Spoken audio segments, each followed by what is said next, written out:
নতুন মাইলফলক স্পর্শ করলেন হামজা। এ নিয়ে বিস্তারিত থাকছে পুরো ভিডিওতে। বাংলাদেশের মানুষ ফুটবলকে কতটা ভালোবাসেন তার নমুনা দেখা যায় বিশ্বকাপের সময়। নিজেদের দেশ আসরে অংশ নিতে না পারলেও উন্মাদনার কোনো অংশে কম থাকে না। এমনকি পৃথিবীর আরেক প্রান্তে ব্রাজিল কিংবা আর্জেন্টিনাকে নিয়ে ফুটবল নেশায় ডুবে থাকেন তারা। এবার অবশ্য দেশের ফুটবলে কিছুটা হলেও উদযাপনের সুযোগ এসেছে। কিছুদিন আগেই ভারতকে তাদের ঘরের মাঠে রুখে দিয়েছে বাংলাদেশ। তাতে এশিয়া কাপে খেলার সম্ভাবনাও বেড়েছে। আর এই সাফল্যের পেছনে সবচেয়ে বড় অবদান হামজা দেওয়ান চৌধুরীর। ইংলিশ প্রিমিয়ার লিগ খেলা এই মিডফিল্ডার গত 25শে মার্চ প্রথমবারের মতো লাল সবুজ জার্সিতে খেলেছেন।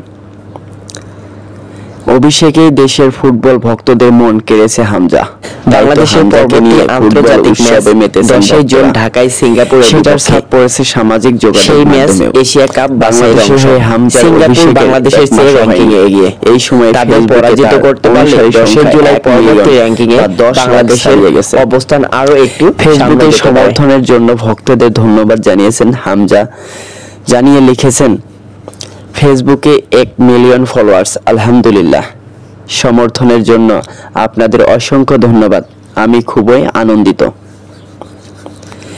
হামজা ফেসবুকে খুব বেশি যে সরব থাকেন তা কিন্তু না। গত বছরের 8 অক্টোবর তিনি ফেসবুকে নিজের নামে পেজ খুলেছেন। এরপর খুব বেশি আপডেট দিতেন না।